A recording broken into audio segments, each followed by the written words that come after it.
Well, I'm joined here today by Assistant Chief Anthony Kelly. He's been named as the interim Chief of Police after Chief Medlock takes some time off to recuperate and retire at the end of the year. Now, Chief Kelly, you got some big shoes you're going to have to fill when you take over the police department. That's correct, Gavin. I joke to myself and others that, you know, I can envision those big clown shoes that you have to put on. Those are probably the biggest shoes that you can find next to the ones that Chief Medlock wore in this department.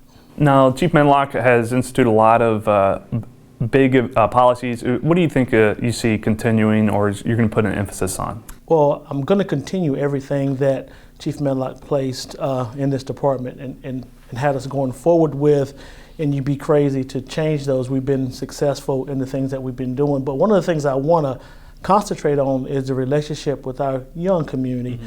You know, we have a lot of religious leaders involved, business leaders involved, neighborhoods involved, but we're still lacking in our relationship with our young folks. So that's one of my focuses, to build that relationship with our police officers, our police department, and our young people in the community. Well, now that you heard a little bit about where we plan on going in the next couple of years, let's take a look at some of the accomplishments of the police department under Chief Medlock's leadership. In the 3.5 years of Chief Medlock leading the Fayetteville Police Department, the department has been successful in expanding the number of police officers, creating a crime information center, installing a growing network of closed-circuit cameras across the city, issued officers body cameras, expanded community policing programs, and strengthened connections with the community. We have done an enormous amount of work in a very short amount of time. I tell folks that I've spent 3.5 years here, but we really have done 7 years worth of work in 3.5 years. But it was needed, given the state of what's going on in our country today, the state of what's going on even in our city today. That work needed to be done very, very quickly. So just having the time to be able to do it and recognize new trends and new opportunities in making our community safe was very important to us. The great example of that is our body cameras. When we received the grant last December, within about 30 days, we were fully deployed throughout the department. Many of the departments that received those grants at the same time that we did haven't even chosen a vendor yet. One accomplishment that thrust the Fayetteville Police Department into the national limelight was the successful implementation of the Department of Justice's collaborative reform process, a program designed to improve the relationship between the police department and residents. My goal was to accomplish the 76 recommendations in 6 months, and the department didn't meet that goal. It actually took us 9 months, but that's almost half the time that it takes most departments to reach the level that we did. But it was the work of the commanders and the supervisors and the officers who pitched in, who understood their role in it, and the subject matter experts, and helped us accomplish those 76 recommendations.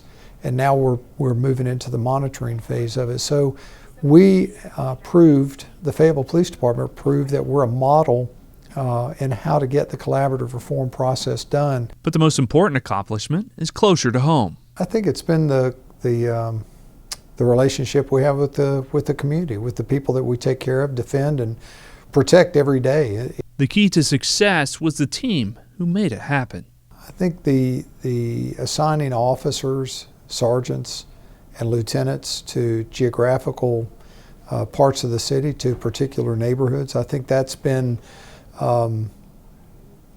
critical to what we've done. You know, 3.5 years ago, no officers really took ownership of particular neighborhoods, and now what we see is citizens who will tell me and other commanders, I want to tell you about my police officer who polices my neighborhood.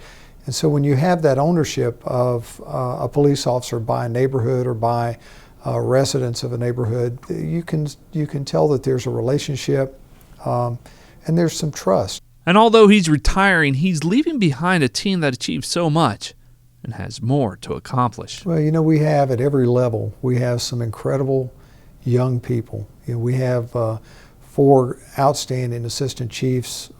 We over promoted because I knew this was coming for us. But 3 very young guys that are going to take this thing to, for the next couple of years, take it to a level. But then we have some really young, great professional people and officers that I know in 15, 18, 20 years will be in these positions and will continue the work. The department that we have, the quality of people at the supervisor and mid-level and in the command level people that we have here, they were here when I got here. And all I think I did was just open the door and give them an opportunity to try something new. And what I've seen is a group of folks who've taken that challenge and they have gone out and become very innovative. They're searching for new methods and opportunities to make us better, to make our city better and safer. And I know this department is going to take the work that we have done and build on it to make it even greater and better in the future.